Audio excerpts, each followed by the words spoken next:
যার মনের মধ্যে সততা আছে আল্লাহ কোনো না কোনো দিন ইনশাআল্লাহ তাকে হেদায়েত আজকে আপনি এখানে বসে আছেন।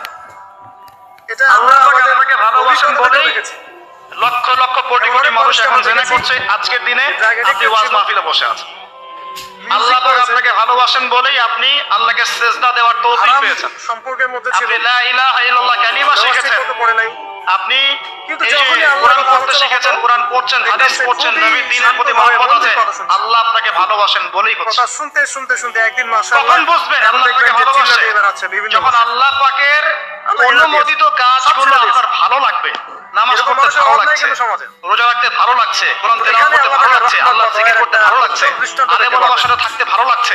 ঠিক আছে, আল্লাহর হালাল কাজগুলো যখন ভালো লাগবে বেশি বেশি, বুঝবেন আল্লাহ আপনাকে নির্ঘাত মহব্বত করে। মৃত্যুর সময় সে সন্তানদেরকে ডাকছে। আর যখন আল্লাহ পাকের নিষেধগুলো হারাম, আমি যখন ভালো লাগে না, আমার জিনা ভালো লাগে না, আমার খারাপ জিনিস দেখতে ভালো লাগে না, খারাপ শুনতে ভালো লাগে না, বুঝবেন আল্লাহ আপনাকে ভালোবাসেন।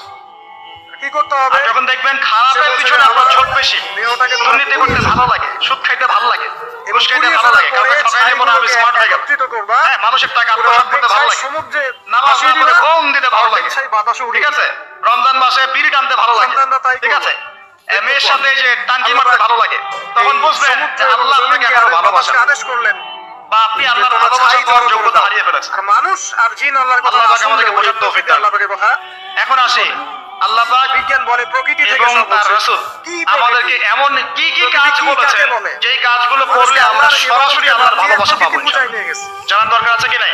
এই পুরো আমি প্রকৃতি অল্প কয়েকটা কাজ বলে শেষ করছি।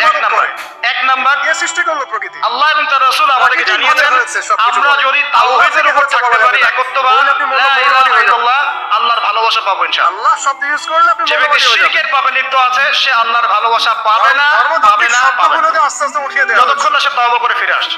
দেখবেন অতএব আল্লাহর ভালোবাসা পাওয়ার জন্য এক নম্বর কাজ কি ভাই? এটা আল্লাহর টেকনিক্যালি বলা হচ্ছে তাওহীদের কালিমা লা ইলাহা ইল্লাল্লাহর উপর থাকা, শিরক বাদ দেওয়া। শিরক সম্পর্কে জানার জন্য একটা বই পড়েন, কিতাবুত তাওহীদ। কি নাম বললাম?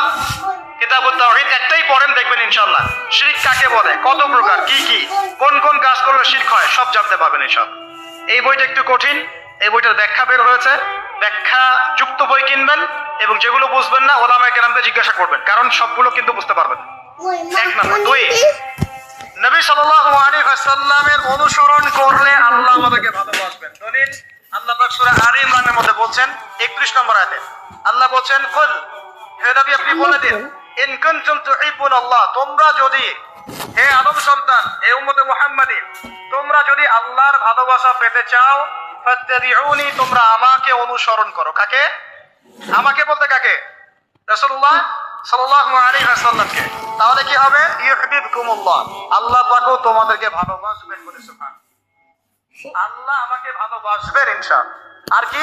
ইয়াগফির লাকুম যুনুবাকুম, আল্লাহ পাক তোমাদের সমস্ত গুনাহ মাফ করে দিবেন। আল্লাহু